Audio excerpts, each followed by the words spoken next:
প্রথমেই সবাইকে জানাই বাংলার নতুন বছরের শুভেচ্ছা। এবারের পয়লা বৈশাখে আমার খুব ইচ্ছে ছিল রমনার বটমূলে যাই, কিন্তু আমাদের বাংলা একাডেমিতে একটা প্রোগ্রাম থাকায় রমনা বটমূলে যাওয়া হয়নি। তো আমাদের বাংলা একাডেমিতে সকাল 7:30টায় অনুষ্ঠানটি ছিল। তা আমি বাসা থেকে ভোর 6টার মধ্যে রওনা করেছি, কারণ এই দিনটাতে নববর্ষের দিনে ম্যাক্সিমাম রাস্তাগুলো শাহবাগ, তারপরে কাঁটাবন, দোয়েল চত্বর, ওই এলাকাগুলোতে রাস্তা ব্লক করা থাকে। তো স্বাভাবিক কারণে আমাদেরকে কিন্তু অনেকটা পথ হেঁটে যেতে হয়। তো এই কারণে আমি বাসা থেকে রওনা হলাম ঠিক 6টার সময়। ওখানে গিয়ে পৌঁছেছি 7টার মধ্যে। তো 7টার মধ্যে পৌঁছার পরে আমাদের উদ্বোধনী অনুষ্ঠান ছিল। আমাদের ছায়ানটের আমাদের একটা গ্রুপ ছিল, ওখানে আমরা অনুষ্ঠানটা শেষ করলাম। ওখানে মেলাও বসেছিল। অনুষ্ঠান শেষে মেলাগুলো ঘুরে দেখার ইচ্ছা ছিল, কিন্তু বাসায় যেহেতু আমার ছেলেদের বাবা ওদেরকে রেখে গিয়েছিলাম, ওরা বাসাতেই ছিল, তাই আমি আর ঘোরাঘুরিটা করলাম না। কারণ বাসায় এসে পান্তা ইলিশ খেতে হবে। তো আমার অনুষ্ঠান শেষে বাংলা একাডেমি থেকে ফিরে আসতে আসতে প্রায় সকাল 11টা বেজে গেছে। তো এর মধ্যে ওরা সকালে নাস্তাটা শেষ করে ফেলেছে। চিন্তা করলাম সকালে যেহেতু পান্তা ইলিশ খাওয়াই হলো না, আমরা দুপুরের দিকে পান্তা ইলিশের এই আয়োজনটা করব।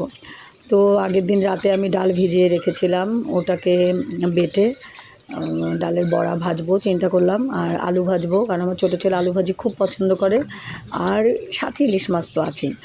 এই যে আমি বড়াগুলোকে পেঁয়াজ মরিচ বা যেটা দেওয়ার ওগুলো দিয়ে বড়াগুলো তাড়াতাড়ি করে মুচমুচে করে ভেজে নিলাম, কারণ এমনিতেই দেরি হয়ে গেছে, সকালে খাওয়া হয়নি। আবার আমাদের বিকেলে কোথাও যাওয়ার প্ল্যান থাকতে পারে, ওটা যদিও এখনও ঠিক হয়নি, কিন্তু পয়লা বৈশাখের দিন আসলে আগে থেকে প্ল্যান করি না, হুটহাট করে যখন যেটা মন চায় তখনই সেটা করা হয়। তো আমার এই যে ডালের বড়াগুলো কিন্তু ভাজা অলরেডি হয়ে গেছে, খুব মুচমুচে হয়েছিল। তো আলুগুলোও আমি কেটে ভিজিয়ে রেখেছিলাম, তো কষগুলো যেন জলে বের হয়ে যায়। এই ডালের বড়াগুলো ভাজার পরে আমি আলুগুলো ভেজে নেব। এর মধ্যে বাংলা একাডেমি থেকে আমি বাসায় ফিরে সকালের পুজোটা সারলাম। আমরা এই পয়লা বৈশাখের দিনে যেগুলো মৌসুমি ফল, ফুল, তরমুজ যেগুলো পূজায় দেই, মানে পুজোতে দেওয়ার আগে আমরা এই ফলগুলো খাই না। তো এটা আমি স্নান সেরে পুজো সেরে তারপরে কিন্তু রান্নার কাজে আসছিলাম। তো এই বড়া ভাজাগুলো আমার হয়ে গেছে, এগুলো আমি তুলে নিচ্ছি, তারপরে আমি আলু ভাজাগুলো দিয়ে দেব। এর মধ্যে মাথায় খেলছিল যে বিকেলে কি করা যায়। ছেলেরাও বলছিল যে মা পিসির বাসায় যাব, মানে ওরা যে কোনো অনুষ্ঠানে বড় পিসির বাসায় যাওয়াটাকে মানে খুবই স্বাভাবিক মনে করে যে ওখানে না গেলে বোধহয় উৎসবটা পরিপূর্ণ হয় না।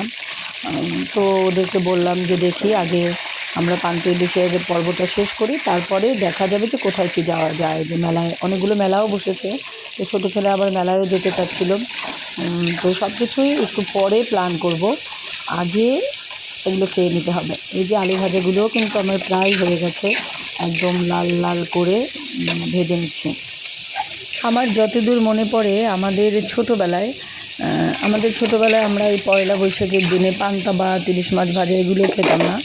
আমার বাবা বলতেন, বিশেষ করে মা বলতেন যে বছরের প্রথম দিন পান্তা ইলিশ দিয়ে খেলে এটা কীরকম, মানে বছরের প্রথম দিন খুব ভালো ভালো জিনিস খেতে হবে, ভালো জামা পরতে হবে, ভালো ভালো চিন্তা করতে হবে, কথা বলতে হবে। তো এই ট্র্যাডিশনটা ছিল না যে পান্তা ইলিশ খাওয়ার। আমরা পয়লা বৈশাখের দিন বছরের প্রথম দিন খুব ভালো ভালো জিনিসই খেতাম। তো আমি কিন্তু ওই আলু ভাজাটা শেষ করে ওই তেলের মধ্যে ইলিশ মাছ ভাজিটা করে ফেললাম। ভেবেছিলাম একটু পরে ইলিশ মাছটা ভাজবো, কারণ এটা নেতিয়ে যাবে, মচমচে না থাকলে ভালো লাগবে না। কিন্তু এখনই খাবে ওরা, এই জন্য এখনই এটাকে ভেজে নিয়েছি। এর মধ্যে শুকনো মরিচ ভাজবো, যদিও বোম্বাই মরিচ আছে, কিন্তু কেউ খাওয়ার সময় কেউ শুকনো মরিচ চাবে, কেউ বোম্বাই মরিচ চাবে, এই জন্য আমি শুকনো মরিচগুলো এই তেলের উপরে ভেজে নিয়েছিলাম। আপনারা কে কী করেছেন অবশ্যই কিন্তু জানাবেন। আমার কিন্তু অলরেডি সব কিছু করা শেষ। এই যে পান্তা ভাত, বোম্বাই মরিচ, ইলিশ মাছ ভাজা, আলু ভাজা, লেবু, পেঁয়াজ, শুকনো মরিচ, ডালের বড়া। সবাই ভালো থাকুন, সবাইকে অনেক অনেক শুভেচ্ছা।